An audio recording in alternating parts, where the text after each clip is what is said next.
अस्सलामुअलैकुम रहमतुल्लाहि वबरकातुहू। Surya Urdu primary school Nagarjuna नगर Nanded online तालीमी एजुकेशन के सेक्शन में जमात पंजुम मजमून साइंस सबक नंबर 4 माहौल का तवाज़ुन का पार्ट को आज हम देखेंगे। जमात पंजुम के प्यारे तुलबा व तालिबात डिज़ाइन जंजीर रेल की तस्वीरें देखिए। रेल की तस्वीरों को देखने के बाद हमें क्या मालूम हो रहा? नाक तोड़ा है, घास और पत्ते खाता है। नाक तोड़े को परिंदे खाते हैं। बताइए तो भला परिंदों को कौन कौन खाता होगा? नबातात की ग़िज़ा क्या है? रेल की तस्वीर देखिए। क्या नज़र आ रहा है हमें तस्वीर में कि जंजीरें एक दूसरे से जुड़ी हुई है ना। जंजीर में कई कड़ियाँ हैं। इसकी कड़ियाँ खुल जाए तो क्या इसे जंजीर कह सकते हैं? जंजीर की हर कड़ी एक मुकम्मल जुज़ होने के बावजूद आगे और पीछे मौजूद कड़ियों से जुड़ी हुई होती है। कोई एक कड़ी निकल जाए तो जंजीर टूट जाती है। पहली तस्वीर में नबातात, नाक तोड़ा, परिंदे जैसे मुख्तलिफ अज्जा एक मखसूस मुकर्रर तरतीब में होते हैं। हर जुज़ अलग अलग जुज़ की ग़िज़ा बनता है। वो ग़िज़ा की वजह से एक दूसरे से जुड़े होते हैं। इसलिए हम कह सकते हैं कि एक जंजीर के अज्जा हैं। इस जंजीर को ग़िज़ाई जंजीर कहते हैं। इसका हर जुज़ ग़िज़ाई जंजीर की एक कड़ी है। बताइए तो भला तस्वीर देखिए। हिरण की ग़िज़ा क्या है?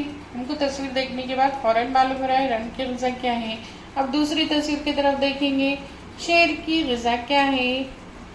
ज़ैल की तस्वीर में एक ग़िज़ाई जंजीर दी हुई है। इसमें की एक कड़ी आपको पहचानना है। पहली और तीसरी कड़ी में कौन सी तस्वीरें हैं? देखिए, इसका आपसे ताल्लुक पहचानिए और जंजीर मुकम्मल कीजिए, है ना। यहाँ पर तस्वीर को देखने के बाद आपको ग़िज़ाई जंजीर खुद ब खुद बनानी आएगी। हमको चैलेंज एक्सेप्ट करने की आदत हो चुकी है ब्रिज कोर्स में, तो यहाँ पर बीच में कौन सी तस्वीर आएगी ये आपको बताना है। कुदरत में कई ग़िज़ाई जंजीरें होती हैं। इनमें से कोई एक कड़ी खत्म हो जाए तो क्या ग़िज़ाई जंजीर बरकरार रहेगी? यहाँ पर हमको ये ग़िज़ाई जाल देखना है। खरगोश है, घास है और सांप है। पहले घास को खाने वाला खरगोश और खरगोश को खाने वाला सांप। ज़ैल की तस्वीर में कुदरत की कुछ और ग़िज़ाई जंजीरें बताई हैं। इन पर गौर कीजिए। बताइए तो भला तलाश कीजिए कि चूहा और लार्वा कौन सी ग़िज़ाई जंजीरों के जुज़ हो सकते हैं। एक ही जानदार मुख्तलिफ ग़िज़ाई जंजीरों का जुज़ हो सकता है, इसलिए फितरत में ग़िज़ाई जाल नज़र आता है। फितरत में ग़िज़ाई जाल नज़र आता है। हमको ग़िज़ाई ये देखने को मिल रही है फोटो पे कि कौन किसको खाता है, कैसा ग़िज़ाई जाल बना हुआ है कि सांप चिड़िया को खा रहा है और खरगोश को भी खा रहा है। घास खाने वाले जानवर हैं और जो घास खा रहे जानवर उनको खाने वाले भी जानवर मौजूद हैं। ग़िज़ाई जंजीर में बुनियादी ग़िज़ा नबातात। हर जानदार को ज़रूरी ग़िज़ा माहौली से हासिल होती है। माहौल के कई हैवानात सिर्फ नबातात से ही ग़िज़ा हासिल करते हैं। नबातात को खाने वाले हैवानात को दूसरे हैवानात अपनी ग़िज़ा बनाते हैं। पानी और हवा में मौजूद कार्बन डाइऑक्साइड का इस्तेमाल करके नबातात सूरज की रोशनी में अपनी ग़िज़ा तैयार करती हैं। यानी हर ग़िज़ाई जंजीर के असास नबातात ही होती हैं। नबातात को देखना है। नबातात क्या है? सूरज की रोशनी से अपनी ग़िज़ा तैयार कर रहे हैं, कार्बन डाइऑक्साइड ले रहे हैं और ऑक्सीजन का इखराज कर रहे हैं, ज़मीन से पानी को हासिल कर रहे हैं।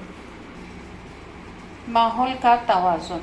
हमारे माहौल में कई ग़िज़ाई जंजीरें होती हैं। ऐसी ग़िज़ाई जंजीरों की वजह से माहौल में रहने वाले हर जानदार को ग़िज़ा मिलती रहती है और जिंदा रहता है। नबातात से हासिल होने वाली घास फूस और तिनके हैवानात की मुर्दा जिस्म फुजला जैसी अशिया का तज़किया करके इन्हें खाद में तब्दील करने का काम मिट्टी में पाए जाने वाले खुर्दबिनी जानदार करते हैं। इसी तरह मिट्टी में नबातात के लिए ग़िज़ाइयत बख्श मादे तैयार होते हैं।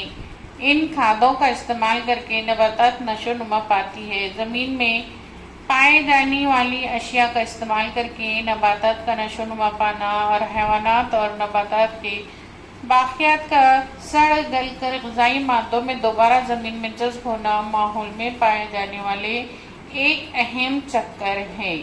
इसके अलावा माहौल में मौजूद आबी चक्कर की वजह से तमाम जानदारों को पानी मिलता रहता है। जानदार तनफ़ुस के लिए कुर्रे हवा के ऑक्सीजन का इस्तेमाल करते हैं।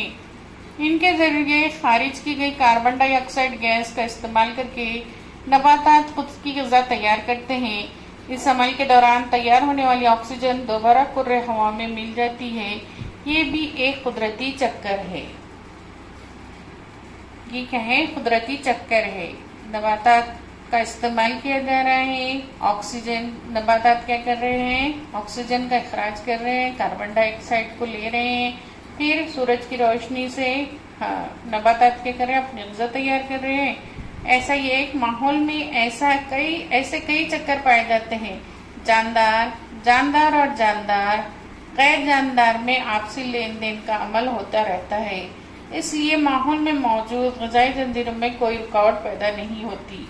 माहौल में तमाम चक्कर मुकम्मल तौर पर जारी रहें तो माहौल का तवाज़ुन बरकरार रहता है। माहौल में क्या है? तमाम चक्कर मुकम्मल तौर पर जारी रहें तो माहौल का तवाज़ुन बरकरार रहेगा। ये हम इसको फोटो को देखेंगे तो क्या है? ये चक्कर हमारे समझ में आएगा। कौन सा चक्कर है? आबी चक्कर है कि पानी का भाप बनना, भाप से बादल बनना, बादल का पहाड़ों के करीब जाना और ठंडी हवाओं से मिलकर बारिश का बरसना। फिर वो बारिश पानी में तब्दील होगी, फिर पानी का भाप में बनना। तो ये आबी चक्कर हमेशा जारी रहेगा तो माहौल का तवाज़ुन कायम रहेगा। इसे हमेशा जहन में रखेंगे। तमाम जानवरों की बका के लिए माहौल का तवाज़ुन का कायम रहना बेहद ज़रूरी है। जमात पंजुम के प्यारे तुलबा और तालिबात, हमने इस सबक में क्या सीखा? हमने ज़मीन पर अनगिनत किस्म के जानदार पाए जाते हैं। माहौल में पाए जाने वाले जानदार और गैर जानदारों का आपस में ताल्लुक होता है। मुख्तलिफ इलाकों में मुख्तलिफ हैवानात, नबातात और खुर्दबीनी जानदार पाए जाते हैं। माहौल में पाए जाने वाले आबी चक्कर, फिजा में गैसों का चक्कर और ग़िज़ाई जंजीरों की वजह से माहौल का तवाज़ुन कायम रहता है। इनमें हज़ारों साल से तवाज़ुन कायम है। हमने इस सबक में सबक नंबर 4 माहौल के तवाज़ुन में इन चीज़ों को सीखा। इन चीज़ों को हम याद रखेंगे और आइंदा वीडियो में हमको जो सवालात के जवाब लिखने हैं, पढ़ने हैं, याद करने हैं, उसमें ये तमाम चीज़ें आएंगी। तो सूर्या स्कूल के तमाम प्यारे बच्चों, जो सबक हमने पढ़ा उसको गौर से सुनेंगे, पढ़ेंगे तो इंशाल्लाह हमको ज़्यादा से ज़्यादा फ़ायदा होगा और इसको बार बार देखते रहेंगे और सवालात के जवाब हल करने की कोशिश करेंगे। हमारे स्कूल का जो चैनल है सूर्या उर्दू प्राइमरी स्कूल, इसको लाइक करें, शेयर करें और सब्सक्राइब करें। आइंदा वीडियो में फिर मिलेंगे सबक नंबर 4 के सवाल जवाब के साथ। अल्लाह हाफिज़।